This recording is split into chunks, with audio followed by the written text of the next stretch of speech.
Halo, Assalamualaikum warahmatullahi wabarakatuh. Apa kabar semua? Tetap semangat ya buat belajar hari ini. Hari ini kita akan belajar mengenai. Yuk kita simak PPT yang akan aku jelaskan. Semangat! Jangan ngantuk ya. Media pembelajaran kelas 5, tema 5, subtema 1, pembelajaran 1. Nah, sebelum kita memulai pembelajaran, yuk kita analisa dulu apa sih bedanya dari kedua gambar ini. Nah, dari gambar yang kiri, kita ngelihat kalau nggak ada sama sekali makhluk hidupnya. Hanya ada air, hanya ada batu, hanya ada tanah, matahari, dan langit. Sementara untuk gambar yang di bagian kanan, ada banyak sekali makhluk hidup. Ada hewan seperti gajah, harimau, rusa, jerapah. Ada juga tumbuhan-tumbuhan, ada pohon, ada rumput, ada langit, dan juga ada air. Nah, dari kedua gambar ini sangat ada perbedaannya, bukan? Setelah menganalisa kedua gambar tadi, kita baca yuk cerita yang berikut ini. Udin sangat gembira hari ini. Ia baru saja mendapatkan kiriman hadiah dari bibinya di kota. Sebuah buku pengetahuan bergambar. Ia pun tak sabar ingin menunjukkannya kepada teman-teman. Udin berkata, "Hai kawan-kawan, aku punya sesuatu yang ingin kutunjukkan pada kalian." Lalu Lani pun menjawab, "Apakah itu, Udin? Kelihatannya sesuatu hal yang menarik." Lalu Udin pun menjawab, "Tentu saja, aku mempunyai sebuah buku pengetahuan bergambar. Bibiku mengirimkannya untukku." Lalu Edo pun menjawab, "Oh, itu benar-benar menarik. Apa isi bukumu, Udin?" Lalu Udin pun menjawab, "Buku ini tentang berbagai jenis ekosistem di dunia. Di dalam buku ini ada berbagai jenis hewan khas yang hidup di tiap-tiap ekosistem." Lalu Benny pun bertanya kepada Udin, "Apakah ekosistem itu, Udin? Dapatkah kamu menjelaskannya untuk kami?" Lalu Udin pun menjawab, "Menurut pendapatku, lebih baik kita baca saja buku ini bersama-sama. Selain memuat gambar-gambar, buku ini juga memuat penjelasan-penjelasan yang menarik tentang ekosistem." Nah, setelah menyimak percakapan antara Udin dan teman-temannya mengenai buku yang dia miliki tentang ekosistem, teman-teman penasaran gak sih ekosistem apa? Jadi, semua makhluk hidup memerlukan lingkungan tertentu untuk memenuhi kebutuhannya. Lingkungan adalah segala sesuatu yang berada di sekitar makhluk hidup. Sebuah lingkungan terdiri atas bagian yang hidup, biotik, atau bagian tak hidup, abiotik. Bagian yang hidup di sebuah lingkungan terdiri atas tumbuhan, hewan, dan makhluk hidup lainnya. Bagian lingkungan yang tak hidup terdiri atas cahaya matahari, air, udara, dan tanah. Cahaya matahari dapat menghangatkan udara, air, dan tanah agar mencapai suhu yang sesuai dengan kebutuhan hidup makhluk hidup.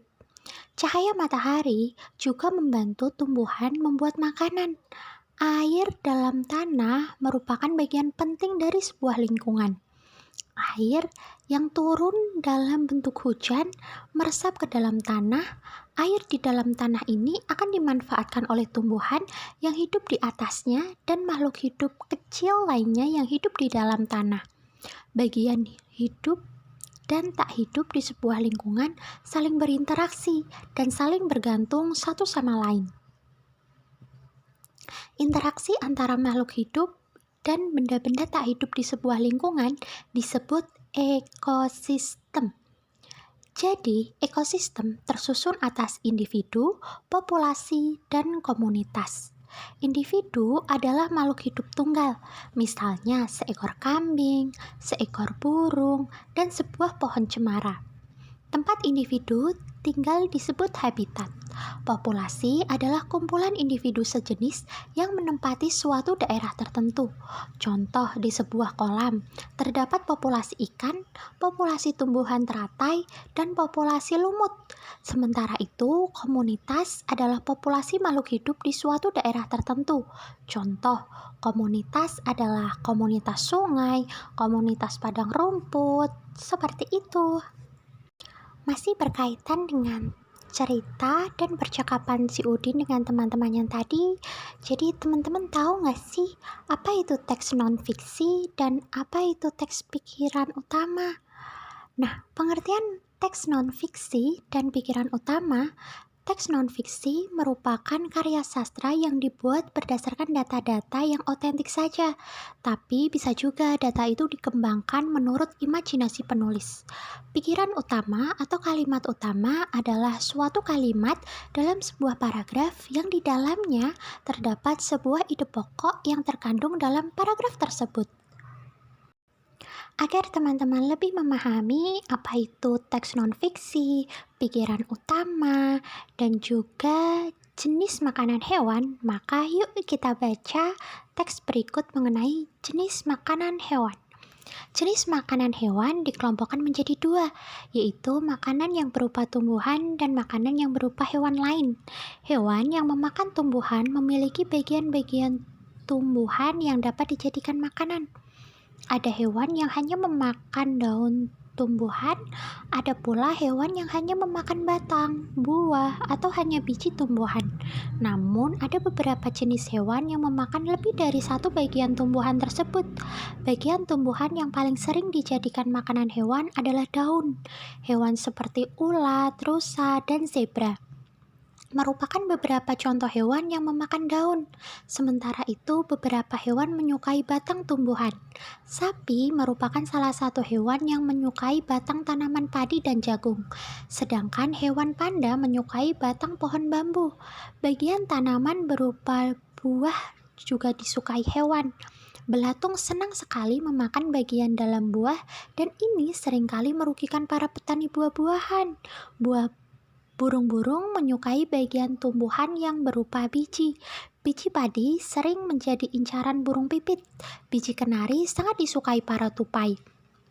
Beberapa hewan memakan hewan yang lebih kecil sebagai makanannya. Hewan kecil ini menjadi mangsa bagi hewan yang lebih besar. Serangga menjadi makanan bagi hewan-hewan seperti katak atau cicak. Tikus menjadi makanan bagi kucing. Demikian juga dengan kelinci yang menjadi makanan bagi para burung elang. Seperti yang sudah dijelaskan dalam teks tadi, bahwasannya gambar ini merupakan contoh hewan herbivora, karena sapi merupakan hewan yang memakan tumbuh-tumbuhan. Nah, kalau ini merupakan hewan karnivora. Singa selalu makan daging, selalu makan hewan lain, jadi dia masuk ke dalam golongan karnivora. Kalau ini contoh hewan omnivora. Ayam bisa kan dia makan hewan, dia bisa makan tumbuhan. Contoh hewan yang dia makan cacing. Ayam suka sekali dengan cacing kan? Dan contoh tumbuh-tumbuhan yang dimakan sama ayam, dia bisa makan pisang seperti gambar itu. Dia juga bisa makan biji-bijian.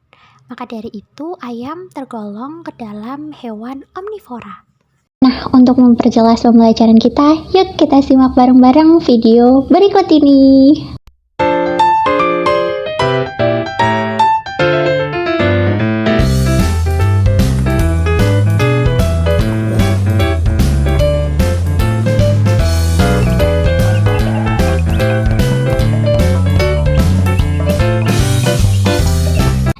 Jadi, kita tadi kan udah belajar tuh mengenai ekosistem dan macam pengelompokan hewan berdasarkan jenis makanannya. Jadi, kira-kira hewan ini masuk ke golongan mana ya? Ya, bener banget. Hewan karnivora. Karnivora merupakan hewan yang memakan makanan berupa daging. Terus, kalau hewan yang ini, dia termasuk golongan apa ya? Ada yang tahu nggak sih?